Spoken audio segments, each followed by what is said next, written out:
As you consider possible speakers for the TED Talk, I'd like to share with you my research on a map of education. The first thing I'd like to visit about is the value of maps.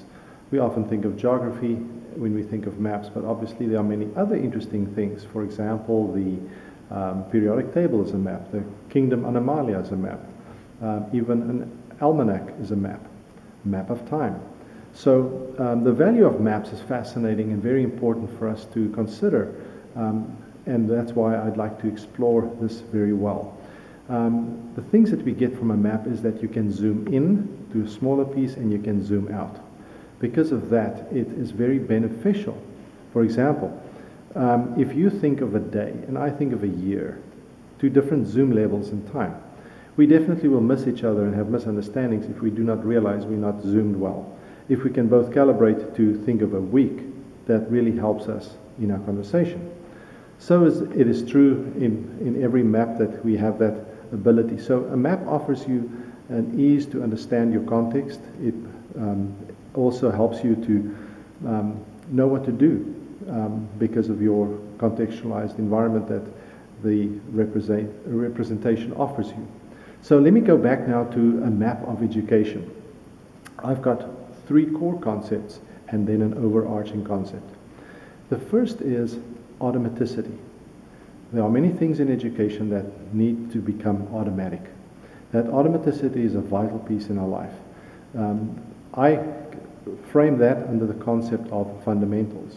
The next thing is reflective skills. This is where we build expertise. So in other words, expertise I frame under the context of instructions.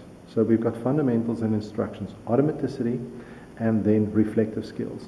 With those two, you can become a physicist, a doctor, architect, and many other wonderful occupations in life. But there's one key piece missing, and that's what I call teachings.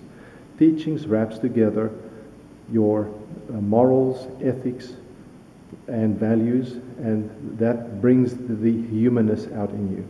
That's the compassion, justice, and understanding.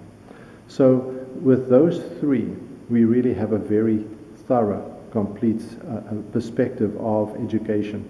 And no matter what role you fill in life, whether it's a teacher, a trainer, a parent, and so forth, we all have pieces of those three that we all need to understand and work with. Then there's one final overarching concept that I bring to this, and that's the concept of leadership. Very interesting concept, where leadership is external leading, leadership is internal leading. And that is where you take ownership, innovation, where you are innovative and have a vision, where you drive yourself beyond what you've been given. So you don't only try to acquire what you're being taught, but you drive it beyond that. And that could be in an exemplary lifestyle in teachings. So in doing so, others want to emulate us. With leadership, others are compelled to follow. There's that external leadership they're meant to follow. With leadership, people within a voluntary basis want to emulate that. And so that is the cap on all three of these areas. On fundamentals, you can have leadership in instructions and in teachings.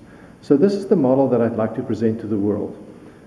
A fascinating way to see education very differently, yet a very simple, straightforward model that in many levels, many zoom levels in life of where education happens, we can assess our education to ensure that all those areas are well covered.